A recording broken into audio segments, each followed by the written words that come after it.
ಎಲ್ರಿಗೂ ನಮಸ್ಕಾರ ಸ್ನೇಹಿತರೆ. ಮತ್ತೊಮ್ಮೆ ನನ್ನ ಚಾನೆಲ್ಗೆ ನಿಮ್ಮೆಲ್ಲರಿಗೂ ಆತ್ಮೀಯವಾದ ಸ್ವಾಗತ. ಸ್ನೇಹಿತರೆ, ಪ್ರತಿ ತಿಂಗಳು ನಾವು ಶುಕ್ಲ ಪಕ್ಷದಲ್ಲಿ ಬರುವಂಥ ಚತುರ್ಥಿಯನ್ನು ಸಂಕಷ್ಟಹರ ಚತುರ್ಥಿ ಅಂತ ಆಚರಣೆ ಮಾಡ್ತೀವಿ. ಹಾಗಾದರೆ ಈ ವೈಶಾಖ ಮಾಸದಲ್ಲಿ ಬರುವಂತಹ ಸಂಕಷ್ಟಹರ ಚತುರ್ಥಿಯನ್ನು ನಾವು ಏಕದಂತ ಸಂಕಷ್ಟಹರ ಚತುರ್ಥಿ ಅಂತ ಕರಿತೀವಿ ಸ್ನೇಹಿತರೆ. ಹಾಗಾದರೆ ಈ ವೈಶಾಖ ಮಾಸದಲ್ಲಿ ಯಾವ ದಿನ ನಾವು ಸಂಕಷ್ಟಹರ ಚತುರ್ಥಿಯನ್ನು ಆಚರಣೆ ಮಾಡ್ತೀವಿ? ಅದರಲ್ಲೂ ವಿಶೇಷವಾಗಿ ವೈಶಾಖ ಮಾಸದಲ್ಲಿ ಅಂಗಾರಕ ಸಂಕಷ್ಟಹರ ಚತುರ್ಥಿ ಬಂದಿದೆ. ಈ ಅಂಗಾರಕ ಸಂಕಷ್ಟಹರ ಚತುರ್ಥಿಯ ಮಹತ್ವ ಏನು ಅಂದರೆ, ಮಂಗಳವಾರ ಬಂದಂಥ ಸಂಕಷ್ಟಹರ ಚತುರ್ಥಿಯನ್ನು ನಾವು ಅಂಗಾರಕ ಸಂಕಷ್ಟಹರ ಚತುರ್ಥಿ ಅಂತ ಕರಿತೀವಿ. ವರ್ಷದಲ್ಲಿ 21 ಸಂಕಷ್ಟಿಗಳನ್ನು ನಾವು ಮಾಡಿದರೂ, ವರ್ಷ ಪೂರ್ತಿ ಮಾಡಿದರೂ, 2 ವರ್ಷ ಮಾಡಿದರೂ ಸಿಗದಂಥ ಫಲ ಈ ಒಂದು ಅಂಗಾರಕ ಸಂಕಷ್ಟಹರ ಚತುರ್ಥಿಯನ್ನು ನಿಯಮಬದ್ಧವಾಗಿ ಸರಳವಾಗಿ ಆಚರಣೆಯನ್ನು ಭಕ್ತಿ, ನಂಬಿಕೆ, ಶ್ರದ್ಧೆಯಿಂದ ಆಚರಣೆಯನ್ನು ಮಾಡೋದ್ರಿಂದ ಸಂಪೂರ್ಣ ಫಲ ಅನ್ನೋದು ನಮಗೆ ಪ್ರಾಪ್ತಿಯಾಗುತ್ತದೆ ಸ್ನೇಹಿತರೆ. ಹಾಗಾದರೆ ಈ ವೈಶಾಖ ಮಾಸದಲ್ಲಿ ಯಾವ ದಿನ ನಮಗೆ ಸಂಕಷ್ಟಹರ ಚತುರ್ಥಿ ಬಂದಿದೆ, ಚತುರ್ಥಿ ತಿಥಿ ಯಾವಾಗ ಆರಂಭವಾಗಿ ಯಾವಾಗ ಮುಕ್ತಾಯವಾಗುತ್ತದೆ, ಹಾಗೂ ಚಂದ್ರೋದಯದ ಸಮಯವೇನು, ಮತ್ತು ಸರಳವಾದ ಗಣಪತಿ ಪೂಜೆಗೆ ಯಾವೆಲ್ಲ ವಸ್ತುಗಳನ್ನ ಸಿದ್ಧಪಡಿಸಿ ಇಟ್ಕೊಳ್ಬೇಕು, ಹಾಗೆ ಯಾವ ರೀತಿ ನಾವು ಪೂಜೆಯನ್ನು ಮಾಡಬೇಕು ಅನ್ನೋದನ್ನು ಸಂಪೂರ್ಣವಾಗಿ ತಿಳಿಸ್ಕೊಡ್ತೀನಿ. ವಿಡಿಯೋನ ಪೂರ್ತಿಯಾಗಿ ನೋಡಿ ಸ್ನೇಹಿತರೆ. ಮೊದಲಿಗೆ ನಮಗೆ ಈ ಒಂದು ಅಂಗಾರಕ ಸಂಕಷ್ಟಹರ ಚತುರ್ಥಿಯು ವೈಶಾಖ ಮಾಸದಲ್ಲಿ ಮೇ 5ನೇ ತಾರೀಕು ಮಂಗಳವಾರ ದಿವಸ ಬಂದಿದೆ ಸ್ನೇಹಿತರೆ. ಹಾಗಾಗಿ ಈ ಒಂದು ಮಂಗಳವಾರ ಬಂದಿರುವಂಥ ಸಂಕಷ್ಟಹರ ಚತುರ್ಥಿಯನ್ನು ನಾವು ಅಂಗಾರಕ ಸಂಕಷ್ಟಹರ ಚತುರ್ಥಿ ಅಂತ ಕರಿತೀವಿ. ಹಾಗಾದರೆ ಚತುರ್ಥಿ ತಿಥಿ ಯಾವಾಗ ಪ್ರಾರಂಭವಾಗಿ ಯಾವಾಗ ಮುಕ್ತಾಯ ಆಗುತ್ತದೆ ಅನ್ನೋದನ್ನು ತಿಳ್ಕೊಳ್ಳೋಣ ಬನ್ನಿ ಸ್ನೇಹಿತರೆ. ಚತುರ್ಥಿ ತಿಥಿಯು ನಮಗೆ ಮೇ 5ನೇ ತಾರೀಕು ಮಂಗಳವಾರ ದಿವಸ ಬೆಳಗಿನ ಜಾವ 5:25 ಪ್ರಾರಂಭವಾಗಿ ಮೇ 6ನೇ ತಾರೀಕು ಬುಧವಾರ ಬೆಳಗ್ಗೆ 7:51 ಚತುರ್ಥಿ ತಿಥಿ ಅನ್ನೋದು ಅಂತ್ಯ ಆಗುತ್ತದೆ ಸ್ನೇಹಿತರೆ. ಇನ್ನು ಆ ದಿನ ಚಂದ್ರೋದಯದ ಸಮಯ ಬಂದು ನಮಗೆ ರಾತ್ರಿ 10:30 ಅಂತ ಹೇಳ್ತಾರೆ ಸ್ನೇಹಿತರೆ. ಇನ್ನು ಈ ದಿನ ನಾವು ಯಾವ ರೀತಿ ಪೂಜೆಯನ್ನು ಮಾಡಬೇಕು ಅಂದರೆ, ನಾವು ಬೆಳಗ್ಗೆ ಬೇಗ ಎದ್ದು ತಲೆ ಸ್ನಾನವನ್ನು ಮಾಡಿಕೊಂಡು ಮನೆಯನ್ನೆಲ್ಲ ಕ್ಲೀನ್ ಮಾಡಿಕೊಂಡು ಹೊಸ್ತಿಲಿಗೆ ಪೂಜೆಯನ್ನು ಮಾಡಿ ಬಾಗಿಲಿಗೆ ರಂಗೋಲಿಯನ್ನು ಹಾಕಿ ತಲೆ ಸ್ನಾನವನ್ನು ಮಾಡಿಕೊಂಡು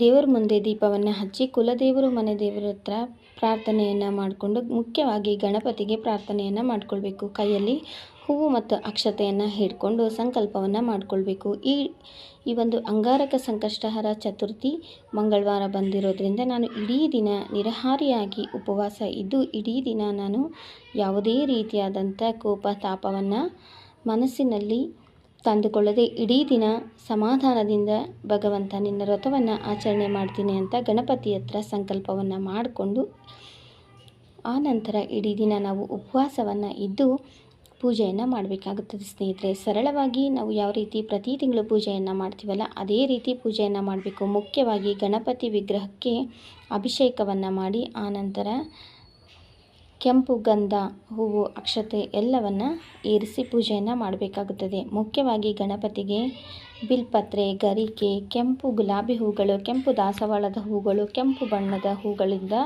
ಅಲಂಕಾರವನ್ನು ಮಾಡಿ ಧೂಪ, ನೈವೇದ್ಯ ಎಲ್ಲವನ್ನು ಅರ್ಪಿಸಬೇಕಾಗುತ್ತದೆ. ಮತ್ತು ಗಣಪತಿಗೆ ಹಾಲು, ಸಕ್ಕರೆ, ಹಣ್ಣು ಮತ್ತು ಗಣಪತಿಗೆ ಅತ್ಯಂತ ಇಷ್ಟವಾದ 21 ಮೋದಕ, 21 ಕಡುಬು, 21 ಲಡ್ಡುಗಳನ್ನು ಇಟ್ಟು ಪೂಜೆಯನ್ನು ಮಾಡಿ ತೆಂಗಿನಕಾಯನ್ನು ಒಡೆದು ಧೂಪ, ದೀಪ, ನೈವೇದ್ಯ ಎಲ್ಲವನ್ನು ಅರ್ಪಿಸಿದ ನಂತರ ಆ ದಿನ ರಾತ್ರಿ ಚಂದ್ರನಿಗೆ ಅರ್ಘ್ಯವನ್ನು ಕೊಟ್ಟು ಚಂದ್ರನ ದರ್ಶನವನ್ನು ಮಾಡಿದ ನಂತರ ನಾವು ನಮ್ಮ ಉಪವಾಸವನ್ನೇ ಅಂತ್ಯಗೊಳಿಸಬೇಕಾಗುತ್ತದೆ ಸ್ನೇಹಿತರೆ. ಇದಿಷ್ಟು ಸರಳವಾದ ಒಂದು ಗಣಪತಿಯ ಒಂದು ಪೂಜಾ ವಿಧಾನ.